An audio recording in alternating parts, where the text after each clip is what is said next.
We are here in the beautiful city of Barcelona for the ACI World Annual General Assembly, and I'm joined here by Felipe Oliveira, who is Director General of ACI World. So Felipe, thank you so much for joining me. Thank you, it's a pleasure.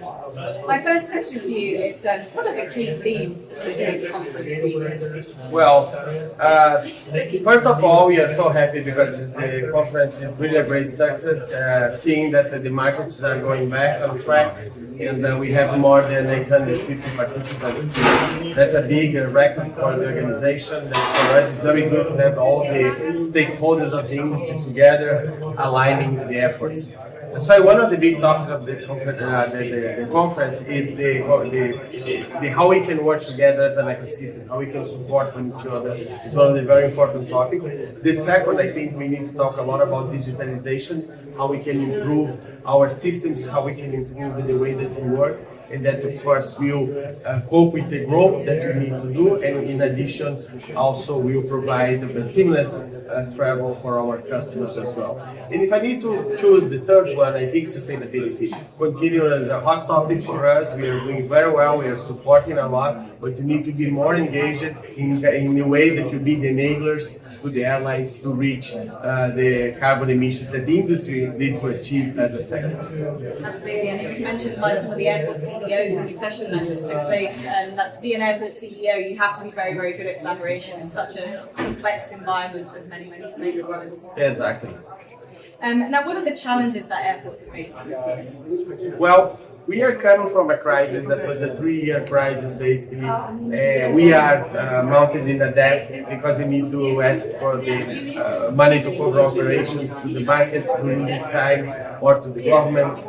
And basically what we are facing today, we need to pay back this debt, In addition to the debt, we have the inflation that's coming through, and we have a lot of pressure to not increase our charges. But it's the only way that we need to cope with our needs to invest, continue to invest in this sector, and also with the way that we will be able to provide the proper resources for the investments that we need to do for the future is linked with the improvement on the charges. Charges represent only 5% of the cost of a ticket. That's why we don't believe that will affect too much the cost of travel. And as we are a regulated market, we need to ask the government to support us in this transition. And so we believe that this challenge would be much more easy to solve if you have a little bit light-hand approach on the charges that will allow us to be more flexible, the same as airlines that adjust the price according to their needs. And of course, the airport charges, the rise in the airport charges have been very low compared to the increase in the price of air travel tickets. Exactly. Like, why is the difference so huge? Like, what's happening? Because if you have supply and demand, the demand is high, and of course the sector is facing difficulties in finding airplanes and find crew and find any source of supply for the airport to the airline sector. And that's of course reduce the number of the flights and increase the yield, increase the cost, and increase the price for the customers. But that's a good thing because the airlines are able to do that based on the demand. We are not able to do that based on demand. We need to follow restrict rules to do our increases, and cope with these needs that we need to have the investments for the future on sustainability and on the development. We are talking about that we double the size of the industry by 2041. Means we need $2.4 trillion to invest in sustainability, to invest in airports, to cope with the demand, and to provide a good service for our passengers as well. Now, I don't want to talk about challenges without talking about opportunities. So what opportunities do you think exist for airports this year to really capitalise on?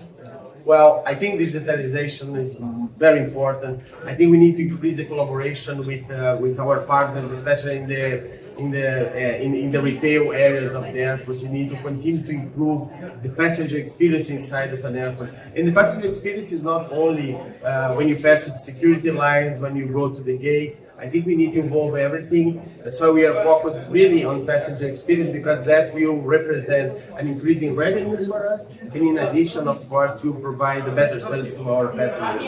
And we have some surveys that prove that if you have a 1% on passenger satisfaction, satisfaction at the airports increased by 1.5%. The return because they are more propense to buy things at the airport, and I think that's a clear view. So if we invest in quality of our services, that include our partners in the airports as well, and we will be able to have better revenues also to cope with the needs of the industry to invest in the future. So in my view, the big opportunity is how we can focus as an industry to the passenger, because I always mention that there is no airport without an airline, there is no airline without an airport, but there is no industry without the passenger. I think that's the most important thing. If we focus on the passenger, we grow our revenues, we increase the satisfaction, and everything goes positive for now. Absolutely, that was very well put, and thank you so much for mentioning that statistic again, because I think we really are governed by our emotions, and a happy passenger is, like you said, spending a Exactly. Now, are there any regulations that we should be looking out for this year?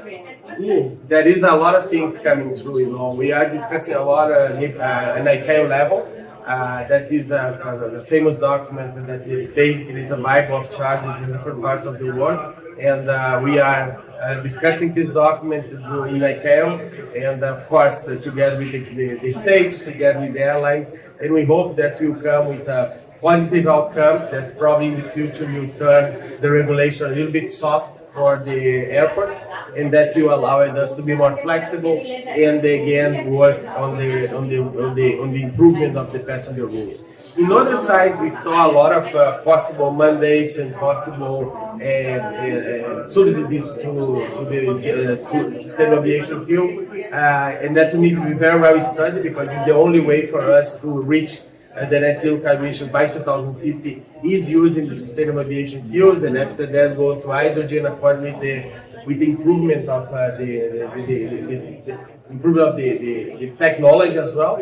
But basically we need to have investments in SAF, we need to have more production of SAF, and that needs to come in a mix, a positive mix between incentives and the subsidies that will allow the investors to invest in sustainable aviation fuels, the airlines to use, and we as an airports as enablers to help the industry to continue to use sustainable aviation fuels.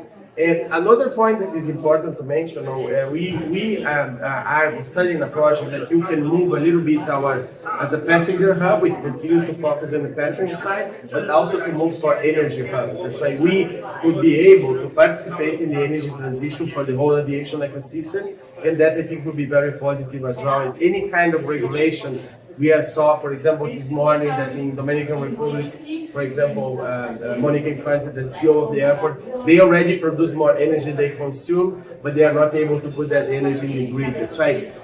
Changing regulations like that will support also the system, will support the airport, will increase the revenues, and will reduce the cost for everybody. ENERport was a new term that I've heard certainly within the industry that I've heard today at the conference. What is that in a nutshell?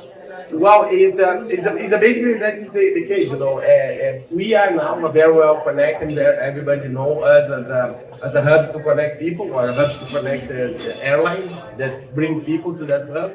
And we would like to be also perceived as energy hubs, and the energy hubs that provide sustainable energy for the whole aviation ecosystem. They say how we can go beyond our current rules and airports, and you engage in hydrogen, we can engage in sustainable aviation fuels, we can engage in the clean energy with solar panels and others, and how we can use that energy that we produce to also supply the whole aviation ecosystem inside of the airport.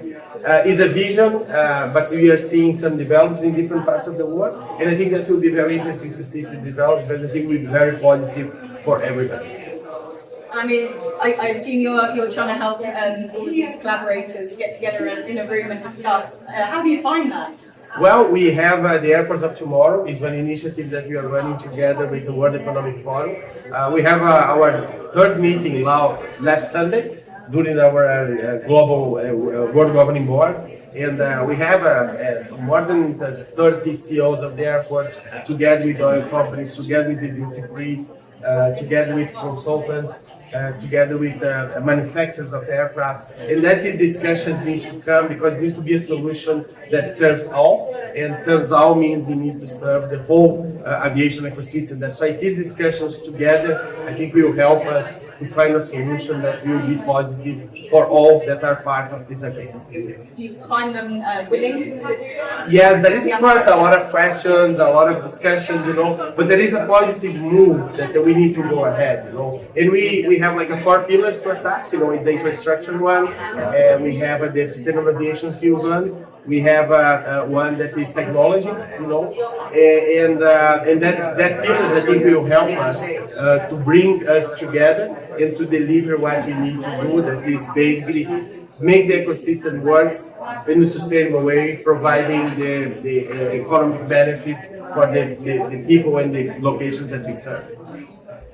Now, capacity is an issue for airports around the world with rising global passenger numbers. Where do you actually see this going, and what must be done to ensure that the airports can keep up with this demand? Because we want to fly more, not less. Yes, and that is good. I think it's a good problem to have. And the only problem we want to see again is have a lot of capacity and no people in the airports. And the capacity, there is a ways to solve. I think we need to be engaged and work together with the airlines. We need to have a good on-time performance from the airlines that will optimize the use of the terminals. We have a project that we are doing together with Council, for example. Council is the Air Navigation Service Providers Association, and basically what we are planning to do is that there is connection between the air side and the land side, and we need to make sure that these connections works well. That's why, make sure that these airlines, that when they come to the airport, they have a smoothly transition from the air side to the land side. We can have a better use of our infrastructure as well, and use better infrastructure also will provide better service for the passengers. That's why everything we do, independent of what we do to improve our efficiency, is with the objective to serve the passenger at home. In the other things, of course, we need to continue to invest in the future airports to cope with the growth of 2041 that we plan to double the size of the industry. We will need to have more investments, new airports, greenfield airports, that we say, and we need to refurbish airports as well. So, welcome back to part 2 of our interview. So previously we spoke about collaboration as the key to decarbonising the sector. Decarbonisation is also absolutely necessary for airports licensed to operate in the future. But is this the only consideration? No, I think we need to think about the other angles as well. That's why as we spoke another day, that's like decarbonization is very important, as we mentioned very well, is our license to continue to grow. But we need to think about any other factors, and I think one thing that sometimes we forgot is the passenger. So the focus on how we can better treat our passengers is very important. It's clear that passengers, when they are satisfied, they consume more at the airports. We have a service like that, and that's why we need to improve that. So the investment in technology will be key, will be very important for the future as well. How we can have developed programs and services that will provide better satisfaction for our passengers. And in addition, how we can work together as an ecosystem to solve the problems that we have, because basically the airports are built to be, the airports are buildings that are for people to move inside of our buildings, not to be static. That's why how we can create this environment that they will be good fruits of the passengers, they better use our infrastructure, and with the technology and better services is that we expect we will improve that as well. That's why together with sustainability is one of the key issues, let's say. Absolutely. And what was it? We want to double the industry by 2041. So capacity has been an issue for airports around the world. So where do you see this going, and what must be done to ensure that airports can actually keep up with this demand? You need for the next 20 years around $2.4 trillion in terms of investment, not only to build the new airports, but also to refurbish the airports, to have the airports coping with the new needs that is being more sustainable.